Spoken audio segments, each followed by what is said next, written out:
चलिए, पिछला दिन हम लोग चर्चा किए थे कि कौन कौन से व्यापारिक कंपनी हिंद चीन में आए थे व्यापार करने के लिए। तो हम लोग देखे थे 1498 में वास्को डी गामा भारत से जुड़ने की चाह में समुद्री मार्ग ढूंढ निकाला और वह जो है कि प्रथम पुर्तगाली व्यापारी थे जो भारत के साथ साथ दक्षिण पूर्वी एशिया देश से जुड़े थे और 1510 ईस्वी में मलाक्का को व्यापारी केंद्र बनाकर हिंद चीनी देश के साथ व्यापार शुरू किया था। कौन? वास्को डी गामा ने। उसके बाद स्पेन, डच, इंग्लैंड और फ्रांसीसी का आगमन हुआ। सभी कंपनियों ने फ्रांस को छोड़कर जो है अपना व्यापार किया। केवल फ्रांस जो है इस पर अपना राजनीतिक प्रभुत्व जो है स्थापित करना चाहता था। ठीक है। 17वीं शताब्दी में बहुत से फ्रांसीसी व्यापारी पादरी जो है हिंद चीन पहुंच गए और 1747 ईस्वी के बाद से ही फ्रांस अनाम में रुचि लेने लगा, जिस अनाम और तोंकीर पर चाइना का अधिकार था।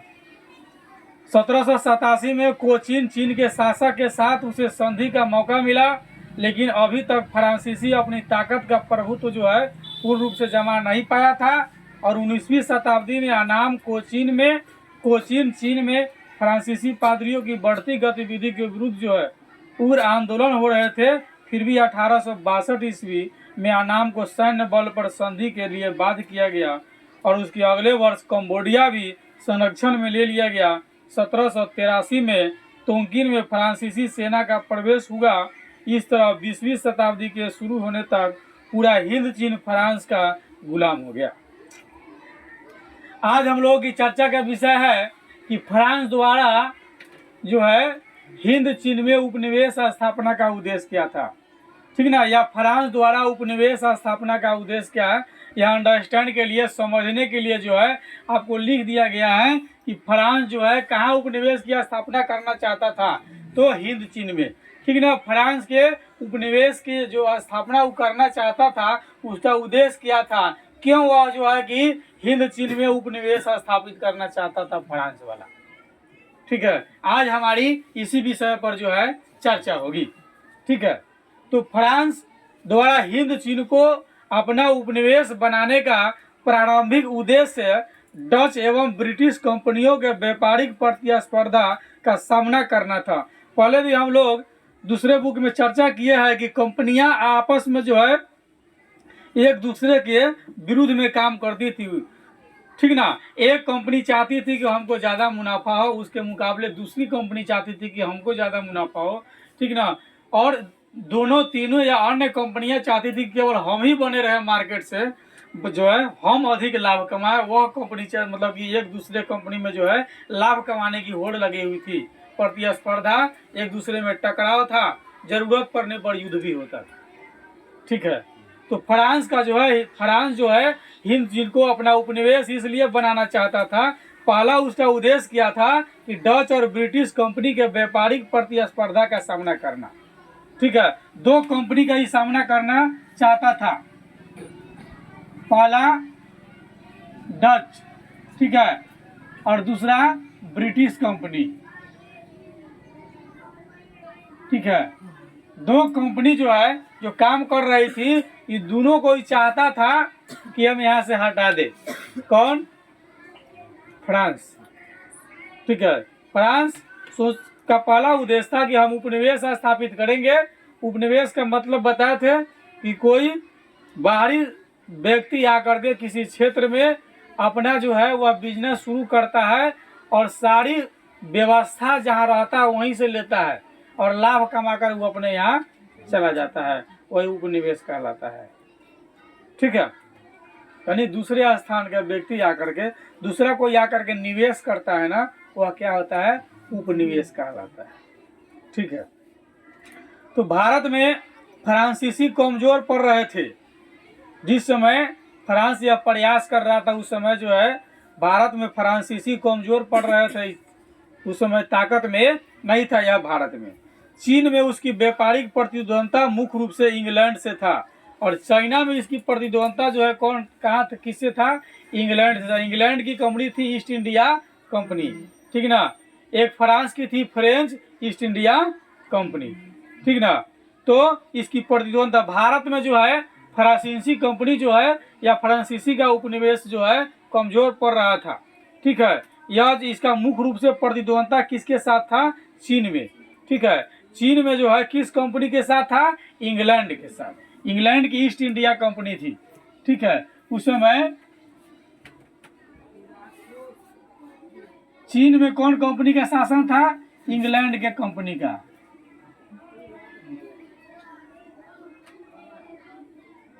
ठीक है, इंग्लैंड के कंपनी का शासन था। इंग्लैंड की कंपनी थी ईस्ट इंडिया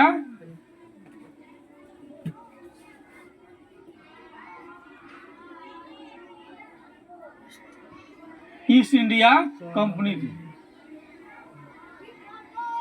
ठीक है, इंग्लैंड की ईस्ट इंडिया कंपनी थी जो कहाँ चल रही थी? चीन में चल रही थी। ठीक है, तो फ्रांसीसी का प्रतिस्पर्धा किसके साथ था? चीन में चल रही कंपनी के साथ। ये चाहता था कि इंग्लैंड के कंपनी को जो है हम भगा दे। अतः सुरक्षात्मक आधार के रूप में उन्हें हिंद चीनी क्षेत्र उचित लगा। किसको? फ्रांस को। भारत में फ्रांस का उपनिवेश कमजोर पड़ रहा था क्योंकि ब्रिटिश शासन भारत में थी। चीन में भी ब्रिटिश शासन यानी इंग्लैंड की ईस्ट इंडिया कंपनी का शासन था। तो इसके लिए जगह कहाँ मिल रहा है? अब हिंद चीन में। ठीक ना, कहाँ जगह मिल रहा है? हिंद चीन में। क्योंकि मैपिंग के अनुसार देखिएगा तो ये भारत है। ठीक है, इसको आप मैपिंग के हिसाब से ले लीजिए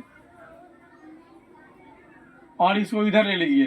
तो यहां से लेकर यहां तक ही चीन ही है।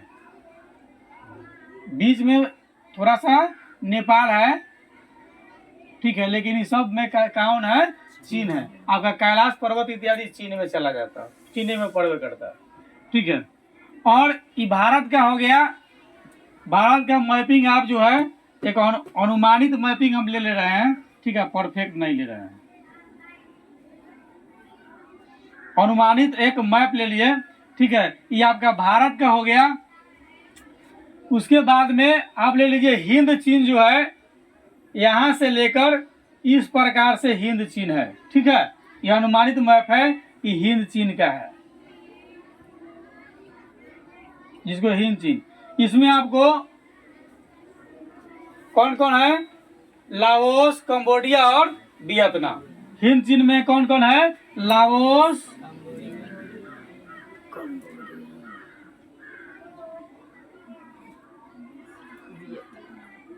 कंबोडिया और वियतनाम। ठीक है, यानी वियतनाम ऊपर है सबसे पहले। ठीक है, वियतनाम में ही चाइना के बगल में, ये सब जो चाइना का क्षेत्र है, यहाँ तक क्या है? चाइना का क्षेत्र है। तो इसके बगल में पड़ता है वियतनाम। बगल में कौन पड़ता है? वियतनाम पड़ता है। ठीक है, तो वियतनाम का 2 शहर था, तोंकिन और अनाम। इस पर भी जो है कि फ्रांस अपना अधिकार कर लिया। अब आगे उपनिवेश स्थापित करने की जब बात आ रही है तो देखा कि चीन में इंग्लैंड की शासन है। वहां से हमको मूल रूप से उससे लड़ाई करना पड़ेगा। भारत में पहले से ब्रिटिश रूल जो है लगा हुआ है, यहाँ भी समस्या हो जाएगी। ठीक है, तो वो क्या किया कि सुरक्षा के आधार पर सोचा कि हिंद चीन जो है अच्छा है, हम हिंद चीन में ही जा करके जो है अपना उपनिवेश स्थापित कर लेते हैं। इसको ज्यादा अच्छा लगा। जहां खड़ा होकर के हुए दोनों तरफ भारत और चीन को कठिन परिस्थिति से में भी संभाव वहां रहेगा, तो भारत और चीन दोनों से ही अपना जो है कि समस्या भी होगा तो ये अपना सलट लेगा, कठिन परिस्थिति को भी संभाल सकता है। दूसरी, औद्योगिकरण के लिए कच्चे माल की आपूर्ति उपनिवेश से होती थी। जो जहां मान ली कि भारत में किए हैं तो भारत से ही होगा कच्चा माल। जो उपनिवेशक है वो अपने यहाँ से नहीं लेकर के आएगा, जहाँ रहेगा वहीं से प्राप्त करेगा वो। तो औद्योगिकरण के लिए कच्चे माल की आपूर्ति कहाँ से होती थी? उपनिवेश से ही होती थी। ठीक है, और उत्पादित वस्तु के लिए बाजार भी उपलब्ध होता था। कहाँ? उपनिवेश में ही। ठीक ना। अगर फ्रांस आकर के हिंद चीन में अगर उपनिवेश स्थापित किया तो कच्चा माल कहाँ का? हिंद चीन का। बाजार किसका? हिंद चीन का। नाफा कमाएगा इससे जो है फ्रांस वाला। लेबर इसका, सारा सामान किसका? हिंद चीन का। ठीक है। तो औद्योगिकरण के लिए कच्चे माल की आपूर्ति उपनिवेश से होती थी और उत्पादित जो वस्तु जो बनता था उसके लिए बाजार भी उपलब्ध था। तीसरा जो बात था कि पिछड़े समाज को सभ्य बनाना विकसित यूरोपीय राज्य की स्वघोषित दायित्व था। जो भी पिछड़ा राज्य है उसको अच्छा बनाना जो है यूरोपीय राज्य का एक स्वघोषित दायित्व था। वह घोषणा किया था कि जो भी पिछड़ा राज्य हम उसको उन्नत बना देंगे। ठीक है। फ्रांसीसियों ने प्रारंभिक शोषण व्यापारिक नगरों और बंदरगाहों से शुरू किया। फ्रांस ने अपना शोषण शुरू कहाँ से किया? पहले वह व्यापारिक नगर और बंदरगाह पर अपना अधिकार जमाना शुरू किया। ठीक ना? कहां पर?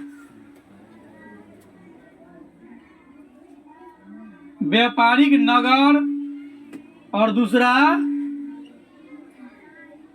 बंदरगाह। ये दो चीज से जो है कि अपना अधिकार जमाना शुरू किया। कौन? फ्रांस वाला। अभी हम लोग फ्रांस के उपनिवेशवाद की चर्चा कर रहे हैं। तो यह दो चीजों पर जो है कि अपना अधिकार सबसे पहले करना शुरू किया। ठीक है। उसके बाद उन्होंने भीतरी ग्रामीण इलाकों में किसानों का शोषण करना शुरू किया। ठीक है। व्यापारिक नगर पर अधिकार किया, बंदरगाह पर किया, उसके बाद में अंदर जाकर के किसानों पर शोषण किया। ठीक है। किस पर शोषण किया? किसानों पर शोषण किया। कौन? फ्रांसीसी लोग हिंद चीन के किसानों पर।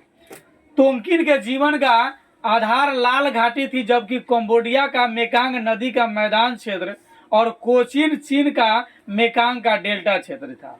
चीन से सटे राज्य में खनिज संसाधन जो है कोयला, टीन, जस्ता, टंगस्टन, क्रोमियम आदि मिलते थे उस समय। पहाड़ी इलाकों में रबर की खेती होती थी और मैदानी क्षेत्र में धान की खेती होती थी।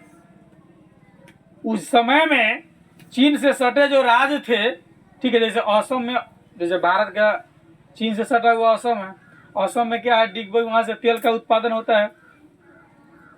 तो चीन से सटे राज्य में खनिज संसाधन था, कोयला था, टीन था, जस्ता था, टंगस्टन और क्रोमियम आदि सब जो है क्या है मिलता था। पहाड़ी इलाकों में रबर की खेती होती थी और मैदानी इलाकों में धान की खेती होती थी। हिंद चीन के पहाड़ी इलाकों में कौन सी की खेती होता था? रबर के। और मैदानी जो क्षेत्र था उसमें धान की खेती होती थी। क्वेश्चन में पूछ देगा कि बताइए पहाड़ी क्षेत्र में किस फसल का उत्पादन होता था? तो रबर का। क्वेश्चन केनहू से ऑब्जेक्टिव उठा सकता है, इसलिए स्टडी के टाइम आप पूर्ण रूप से एकदम ध्यान देकर के सुने कि आपके जीवन में एक अनमोल चीज मिल रहा है आपके लिए। ठीक है। तो हम लोगों ने देखा कि ये धीरे धीरे ये वियतनाम, लाओस, कंबोडिया सब पर जो है अधिकार कर लिया फ्रांस के लोगों ने। सबसे पहले फ्रांसीसियों ने शोषण के साथ कृषि की उत्पादकता बढ़ाने के लिए नहर या जल निकासी की समुचित व्यवस्था किया। ठीक ना? कृषि की उत्पादकता बढ़ाने के लिए फ्रांसीसियों ने क्या किया कि नहर का व्यवस्था किया। ठीक है। सबसे पहले किस चीज का व्यवस्था किया? नहर का व्यवस्था किया हुआ।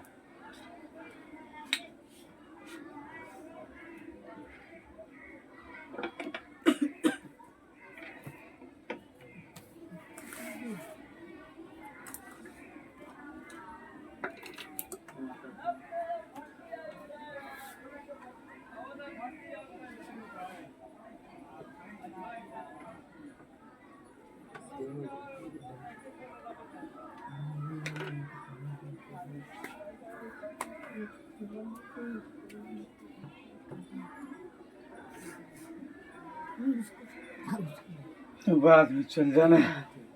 ठीक है। तो सबसे पहले हिंद चीन वालों ने व्यवस्था किस चीज की? नहर का। ठीक है। और जल निकासी का व्यवस्था किया। तो नहर जब हो जाएगा तो आवश्यकता अनुसार जब जरूरत पड़ेगी तब जो है सिंचाई भी किया जा सकता है और इधर उधर का पानी भी नहर से होकर के दूसरे क्षेत्र में आसानी से चले जाएंगे। तो फ्रांसीसियों ने हिंद चीन में सबसे पहले क्या किया? नहर और जल निकासी की व्यवस्था लगा दिया। क्यों? क्योंकि कृषि की उत्पादकता बढ़ेगी, फसल दहाएगा नहीं, सुखाड़ नहीं होगा। ठीक है ना, फसल को समय से सिंचाई हो सकता है, हो सके। दलदली भूमि, जंगल और आदि में कृषि क्षेत्र को बढ़ाया जाने लगा। जहाँ जहाँ दलदली था वहाँ भी कृषि क्षेत्र बढ़ाया, ठीक है। जो जंगल था वहाँ भी खेती बाड़ी की प्रयास किया। इन प्रयास का फल था 1931 तक वियतनाम विश्व का तीसरा बड़ा चावल निर्यातक देश बन गया। 1931 तक जो है इसका परिणाम था, 1931 तक जो है वियतनाम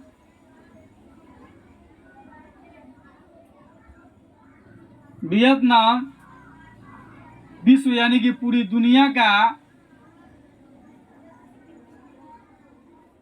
तीसरा सबसे बड़ा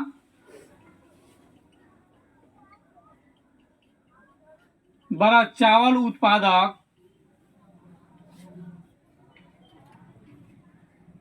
बन गया, ठीक है। पूरे दुनिया का तीसरा सबसे बड़ा जो है कि क्या हो गया, चावल उत्पादक देश बन गया। कौन? वियतनाम, ठीक है। रबर बागान, फर्म, खानों में मजदूरों की एक तरफा अनुबंध व्यवस्था पर काम लिया जाता था। एक तरफा अनुबंध व्यवस्था का मतलब है कि जो है एक तरह की बंधुआ मजदूर, एक तरफा अनुबंध पर लोगों से काम लिया जाता था। मतलब उसको एक तरह से समझ लीजिए बंधुआ मजदूर। बंधुआ मजदूर कहने का मतलब है मजदूर के पास कोई अधिकार नहीं, सारा अधिकार मालिक के पास, ठीक है। जैसे उसके जैसा जो है कुछ ग्रामीण क्षेत्र में भी ऐसा होता था, जैसे किसी मजदूर को जो है मालिक ने उसको 10 कट्ठा खेत जोत करके खाने के लिए दे दिया। कितना दे दिया? 10 कट्ठा खेत जोत के दिया। साल भर या कभी मालिक उससे इस खेत की बदला में कुछ लेगा उससे नहीं, बदले में मजदूर को 24 आवर मालिक यहाँ रह करके काम करना पड़ेगा, चाहे मालिक का कोनो काम हो। खेत जोत करके वो खाएगा, बाल बच्चे को इसी से खिलाएगा, लेकिन इसके बदले में उसको मालिक के यहाँ जो है हमेशा रह करके काम करना पड़ेगा। वो दूसरे के यहाँ नहीं आ जा सकता है। सीधा बैठो, सीधा। ये हो गया एक तरफा अनुबंध। एक तरफा अनुबंध व्यवस्था का मतलब होता है बंधुआ मजदूर। मजदूर अपने मर्जी से कोई काम नहीं कर सकता। यहाँ तक कि जरूरत पड़े, अगर मजदूर को जरूरी पड़ता है कि भैया जाना ससुराल, तो मालिक से पूछने जाएगा, मालिक जाए के बाद ससुराल, तो कहेगा ठीक है जाओ, तो जाएगा, और न तो न जा सकता है। ससुरालो जाए ला प्रतिबंध है क्या? स्पाइनल कॉर्ड को साफ बैठाइए देना है।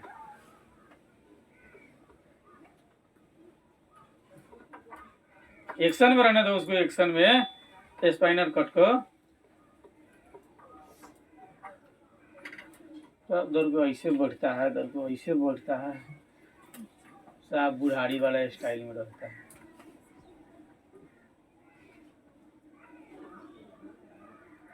सांस रखो, दांत टूट जाता है जो है ना, एकदम 16 वर्ष के लड़का की तरह कूदो।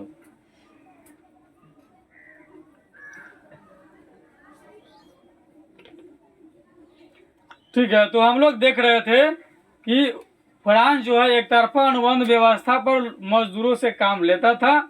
जमींदारी अपने विकृत रूप में आ चुकी थी। हालांकि इसी दौरान पूरे उत्तर से लेकर दक्षिण हिंद चीन तक संरचनात्मक विकास जो है बहुत तेजी से हुआ। एक विशाल रेल नेटवर्क, एक सड़क का जाल सा बिछ गया, परंतु किसानों एवं मजदूरों का जीवन स्तर जो है धीरे धीरे कमजोर हो रहा था, क्योंकि सारी व्यवस्था जो है शोषण मूलक थी। सब पर अधिकार जो है किसका था? फ्रांस वाला का। जहां तक शिक्षा का प्रश्न था, अब तक परंपरागत स्थानीय भाषा अथवा चीनी भाषा में शिक्षा पा रहे लोगों को अब फ्रांसीसी भाषा में शिक्षा दी जाने लगी। वहाँ के जो लोग थे 2 भाषा में शिक्षा लेते थे, एक अपनी स्थानीय भाषा में और दूसरी चीनी भाषा में लोग जो है वहाँ पढ़ाई करते थे। ठीक है ना, एजुकेशन स्थानीय भाषा भी होता है और दूसरे का जैसे अंग्रेजी जो है इंटरनेशनल लैंग्वेज हो गया। भोजपुरी हम लोग का इस क्षेत्र का, बिहार वाला का अपना स्थानीय भाषा हो गया। ठीक है, अब अब तमिल में जाएंगे तो तमिल भाषा होगा, पंजाब में जाएंगे तो पंजाबी भाषा होगा क्या, उसके बाद में अन्य क्षेत्र में जाएंगे तो उसका भाषा होगा, सबका अपना अलग अलग भाषा होगा। तो जहाँ तक एजुकेशन का बात है तो परंपरागत स्थानीय भाषा अथवा चीनी भाषा में लोग वहाँ पहले स्टडी करते थे, अब फ्रांसीसी भाषा में शिक्षा लोगों को मिलने लगा। ठीक है, परंतु इस क्षेत्र में बसने वाले फ्रांसीसियों को शिक्षा के प्रसार के सकारात्मक प्रभाव का डर था। वहाँ जो आसपास में जो लोग बसे हुए थे फ्रांस को, उसको इस बात का डर था कि यदि हम हिंद चीन वाला को फ्रांसीसी शिक्षा दे देंगे तो ये हमारी सारी बात को समझ जाएगा और हमारे शासन व्यवस्था को डैमेज कर सकता है। तो इस बात का उस सबको डर भी था, अतः आम लोगों को शिक्षा से दूर रखने का प्रयास होने लगा।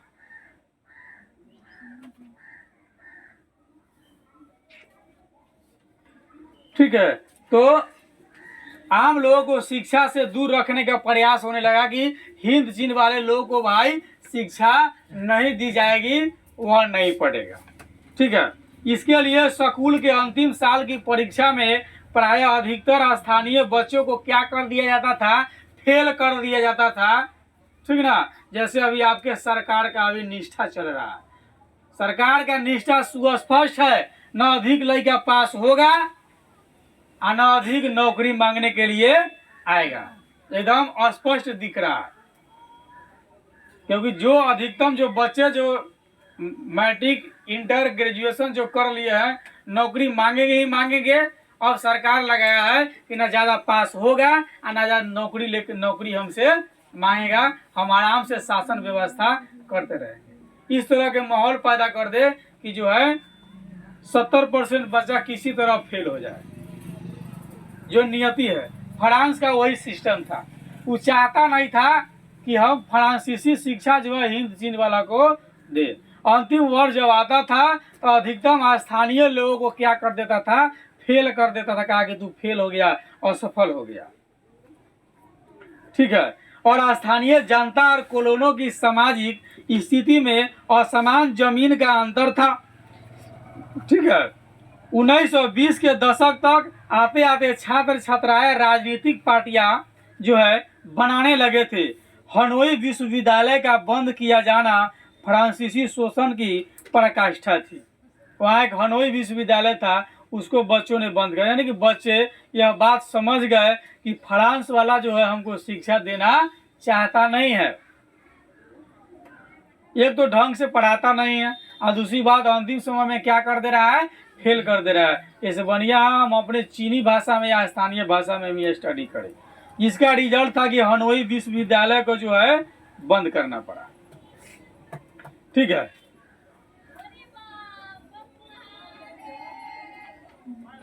तो हम लोग देखे कि फ्रांस द्वारा हिंद चीन में उपनिवेश की स्थापना का उद्देश्य था कि वहाँ पर मूल रूप से अधिक लाभ कमाना।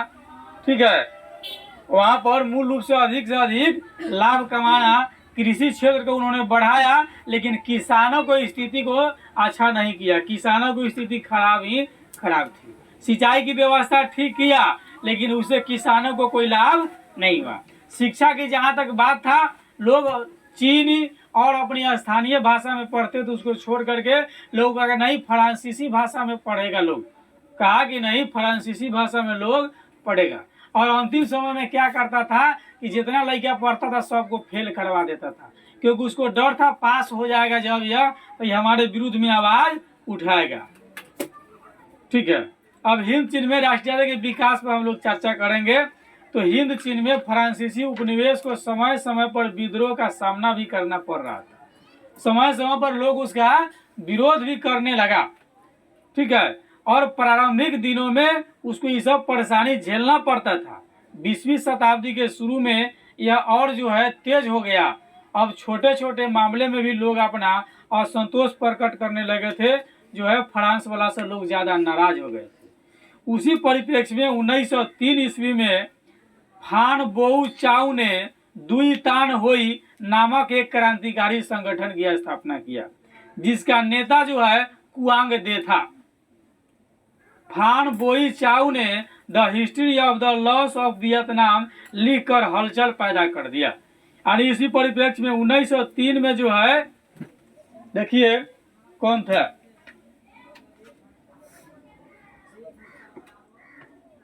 1903 ईस्वी में जो है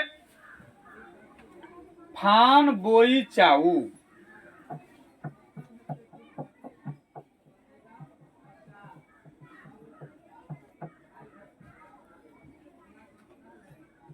वही नाम है। हाँ, फान बोई चाऊ ने एक पार्टी बनाया जिसका नाम था दुई तान हुई। एक पार्टी बनाया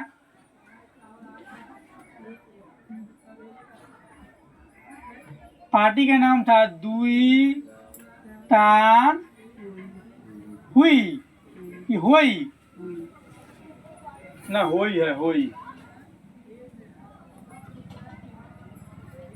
पार्टी के नाम था दुई तान हुई। राजनीतिक पार्टी जैसे अपना यहाँ कांग्रेस पार्टी होती है, ये बनाया। एक क्रांतिकारी संगठन की स्थापना किया। ठीक है, ये क्या है, क्रांतिकारी संगठन बनाया है।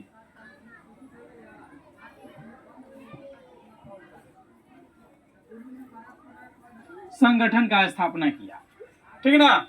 कौन किया, फान बोई चाऊ ने, ठीक है, जिसके नेता कुआंग दे थे। इसका नेता कौन था, इस क्रांतिकारी संगठन का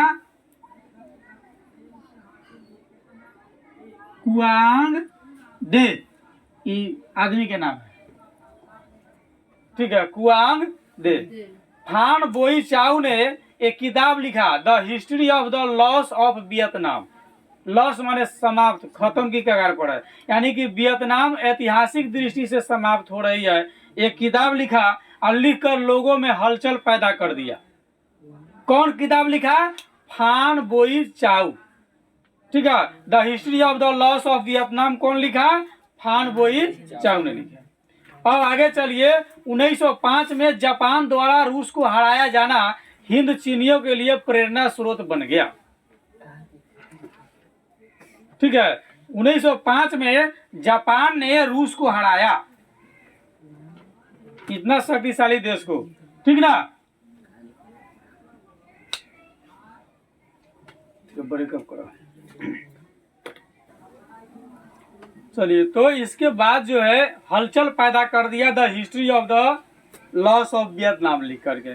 1905 में जापान द्वारा रूस को हराया जाना, ठीक है, यानी कि 1905 की जो युद्ध हुई, 1905 का जो युद्ध हुआ उसमें जापान एक छोटा सा देश है, जापान ने उतना बड़ा देश रूस को पराजित कर दिया, यानी किया। समझ, जापान और रूस की तुलना करेगा ना तो हाथी या चींटी की बात है, समझा। लेकिन एशिया के एक छोटे से देश जापान से रूस पराजित हो गया, हिस्ट्री में लिखा जाता है, ठीक है। तो 1905 में जापान द्वारा रूस को हराया जाना हिंद चीनियों के लिए प्रेरणा स्रोत बन गया। अब हिंद चीन सोचने लगा, एक छोटा सा देश जापान उतना बड़ा देश रूस को हरा दिया, का हम लोग फ्रांस वाला को नहीं हरा सकते हैं क्या, हम लोग भी तो हरा सकते हैं ना। अब हिंद चीन वाला सोचने लगा, हम भी फ्रांस वाला को हरा देंगे, कान पकड़ के कहेंगे गेट आउट, सोचने लगा। अब हिंद चीन के लिए एक प्रेरणा का स्रोत बन गया कि छोटा सा देश जापान जो है रूस को हरा सकता है, तो हम लोग नहीं हरा सकते हैं। यानी कि रूस को जापान कहिया हराया, 1905 में, ठीक ना। आगे पढ़ेंगे खूनी रविवार की कांडों में, ठीक ना, बन गया, ठीक है। तो साथ ही रूसी एवं मॉन्टेस्क्यू जैसे फ्रांसीसी विचारकों के विचार भी इन्हें उद्वेलित कर रहे थे। और इसी समय एक दूसरे राष्ट्रवादी नेता फानुचूज त्रिन्ह हुए। वहां पर एक नया नेता बना जिसका नाम था फानुचू त्रिन्ह, नया नेता फानुचू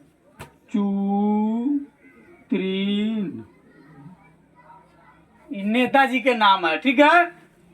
नया नेता बना जिन्होंने राष्ट्रवादी आंदोलन के राजतंत्रीय स्वरूप को गणतंत्रवादी बनाने का प्रयास किया। जापान में शिक्षा प्राप्त करने गए छात्र इसी तरह के विचार के समर्थक थे और सन्यात सेन के नेतृत्व में चीन में सत्ता परिवर्तन ने उन्हें और जो है आगे बढ़ा दिया। इन्हीं छात्रों ने वियतनाम कुआन फुक होई की स्थापना की।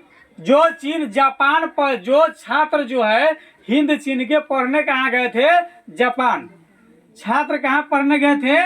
जापान। कहाँ के छात्र थे? हिंद चीन के छात्र थे, ठीक ना। ये पढ़ने कहाँ गए थे?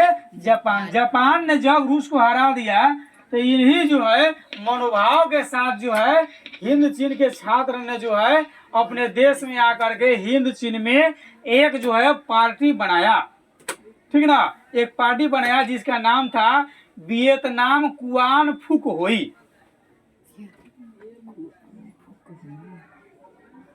वियतनाम कुआन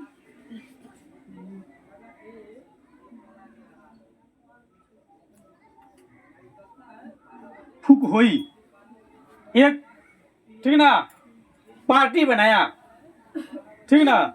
कभी बनाया? ये पार्टी बनाया छात्रों ने। छात्र कहाँ से आए थे पढ़ करके? जापान से। छात्र कहाँ के थे? हिंद चीन के। हिंद चीन में आने के बाद उन्होंने एक पार्टी बनाई वियतनाम कुआन फुक होई। इसका मतलब है कि वियतनाम मुक्ति एसोसिएशन बनाया, यानी कि वियतनाम जल्द आजाद होगा। इसका हिंदी अनुवाद अगर करते हैं तो वियतनाम मुक्ति एसोसिएशन, वियतनाम आजाद एसोसिएशन उन्होंने छात्रों ने बनाया। छात्र पढ़ने के आ गया था जापान। देखा कि जापान छोटा सा देश रूस को पराजित कर दिया है, ठीक है। अब आगे चलिए। हालांकि हिंद चीन में प्रारंभिक राष्ट्रवाद का विकास को चीन अनाम तोंकिन जैसे शहरों तक ही सीमित था, परंतु जब प्रथम विश्व युद्ध शुरू हुआ 1914 में तो इन्हीं देशों के हजारों लोगों को सेना में भर्ती किया गया। जब प्रथम विश्व युद्ध हुआ तो इन्हीं प्रदेश के हजारों लोगों को सेना में भर्ती किया। कौन? फ्रांसीसियों ने। कहाँ के लोगों को? हिंद चीन के लोगों को, ठीक है, भर्ती किया गया। यहाँ के सैनिकों को युद्ध की प्रथम पंक्ति में रखा जाता था। सबसे आगे रहेगा हिंद चीन वाला, यानी इंडो चाइना के सैनिक सबसे आगे रहेंगे। लड़ाई होगा तो पहले मारा जाएगा। पहली पंक्ति में किसको रखता था? इंडो चाइना यानी हिंद चीन के सैनिक सबसे आगे, ठीक है। हिंद चीन या इंडो चाइना भी कहते हैं।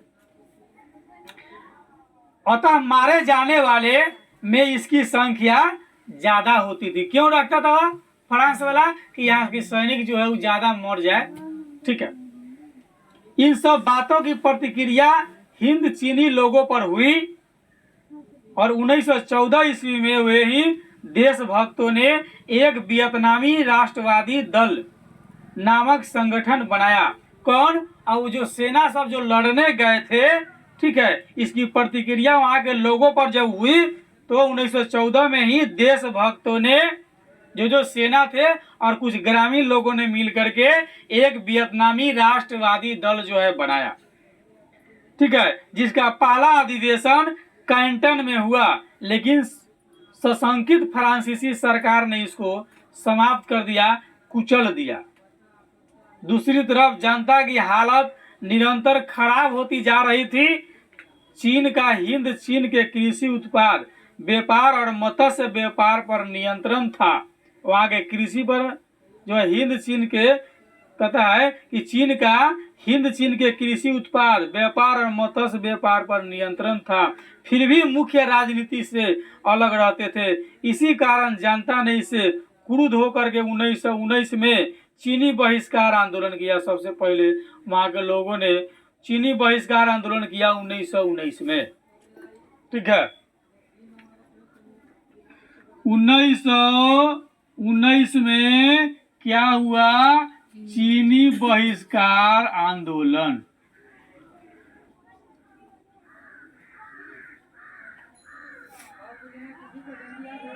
ठीक है, ये कहाँ हुआ?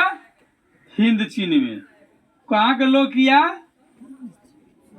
हिंद चीन का लोग किया, चीन का विरोध किया। इस सब पर अधिकार चीन वाला का है, कृषि पर, व्यापार पर अधिकार किसका है? चीन का है, और ये कुछ करता नहीं।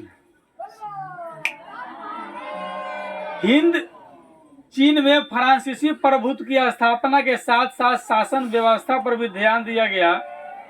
हालांकि कोचीन चीन ही सीधे फ्रांसीसी प्रशासन में था, जबकि अन्य 4 प्रांत जो है तोंगकीन, अनामी, कंबोडिया और लाओस में पुरातन राजवंश ही कायम रहे। वो सब वहाँ क्या था? पुरानी राजवंश की ही व्यवस्था थी, जिसके लिए रेजिडेंटों की नियुक्ति होती थी। प्रथम विश्व युद्ध के बाद प्रशासन ने कुछ उदार नीति अपना ली और कोचीन चीन के लिए एक जो है प्रतिनिधि सभा का गठन किया और उनके सदस्यों के निर्वाचन की व्यवस्था की गई। साथ ही असैन्य प्रशासन में स्थानीय लोगों को महत्व दिया गया। कुछ हद तक राजघरानों ने भी अपने प्रशासन में सुधार का प्रयास किया, परंतु इन नाम मात्र के सुधार से जनता संतुष्ट नहीं थी वहां के राजघरानों से। इन्हीं परिस्थितियों में 1917 ईस्वी में न्यूगन आई कोक यानी कि हो ची मिन नामक एक वियतनामी छात्र ने पेरिस में ही साम्यवादियों का एक गुट बनाया। ठीक है, 1917 में न्यूगन आई क्वेक, जिसको शॉर्ट में हो ची मिन कहा जाता है।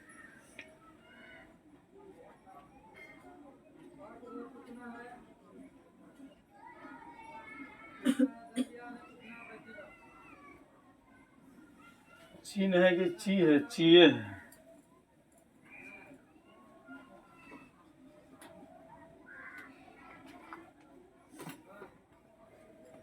ठीक है, हो ची मिन ने 1917 में जो है एक वियतनामी ये छात्र थे जिन्होंने साम्यवादी का गुट बनाया।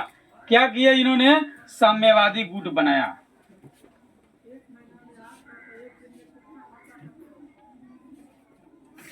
साम्यवादी गुट बनाया हो ची मिन ने। ठीक है, और बाद में हो ची मिन शिक्षा प्राप्त करने मास्को चला गया और साम्यवाद से प्रेरित होकर के 1925 में वियतनामी क्रांतिकारी दल का गठन किया। ठीक है, 1925 में जो है वियतनामी क्रांति दल का गठन किया और साथ ही कार्यकर्ताओं के सैनिक प्रशिक्षण का भी व्यवस्था कर लिया। और 1930 में वियतनाम के बिखरे राष्ट्रवादी गुटों को एकजुट कर जो है वियतनाम कांग सान देंगे, यानी वियतनाम कांग सान देंगे नहीं देंगे, अर्थात वियतनाम कम्युनिस्ट पार्टी की स्थापना किया, जो पूर्णतः उग्र विचार पर चलने वाली पार्टी थी। यह पार्टी पूर्ण रूप से उग्र विचार पर, शांत ना उग्र, हारेंगे तो हुरेंगे ना तो कान पकड़ कर थूरेंगे। कहा जी एकदम तनले है। 1930 के दशक की विश्वव्यापी मंदी ने राष्ट्रवाद के विकास में योगदान किया। चावल, रबर आदि के दाम गिर गए थे। हिंद चीन में बेरोजगारी बढ़ती जा रही थी और इस स्थिति से परेशान किसान भी साम्यवाद को ही अपना रहे थे, पूंजीवादी लोगों की तरफ ही जा रहे थे जिससे वो जिंदा रह सके, और राष्ट्रवादी आंदोलन को पकड़ता जा रहा था। दूसरी तरफ फ्रांसीसी सरकार का दमन चक्र काफी तीव्र और क्रूर होता जा रहा था। विद्रोह जनता पर निर्ममता से गोलियां बरसाई जाती थी लोगों के ऊपर। लोग भूखे मर रहे हैं और उसके ऊपर फ्रांस की जो है सेना गोलियां बरसाती थी, मार देता था। इससे भी आगे बढ़कर हवाई जहाज से बमबारी की जाती थी। हवाई जहाज से बम ले आकर लोगों के ऊपर छोड़ दिया जाता था। इस दमन चक्र में हजारों लोग मारे गए। आंदोलन दब गया। जो लोग आंदोलन करना चाहते थे, लोकतंत्र लाना चाहते थे, वो लोग डर गए। लोग के ऊपर गोलियां चलाई जाती थी और जहां तहां तो हवाई जहाज से ऊपर से बम गिरा दिया जाता था। यह सोए हुए ज्वालामुखी के समान ही था, जो अंदर ही अंदर खौलता रहा और भूमिगत आंदोलन की शुरुआत हो गई। लोग जल्दी बोलता नहीं था, लेकिन अंदर से पूरा खौल गया था कि जब मौका मिले तो वही जो है हम सरकार को दिखा दे ना। मौका मिलेगा तब तो छक्का मारेगा, बॉल आएगा स्लो में मार देगा छक्का तो कैसे आउट हो जाएगा। तो मौका जब मिले, यानी कि सरकार के आमने सामने युद्ध नहीं होता था, लेकिन लड़ाइया जो है पूरा जमीनी स्तर से लोग पूरा टाइट व्यवस्था में था। ठीक ना। ये अभी हम लोग देख रहे थे, फ्रांस द्वारा हिंद चीन में उपनिवेश स्थापना का उद्देश्य क्या था।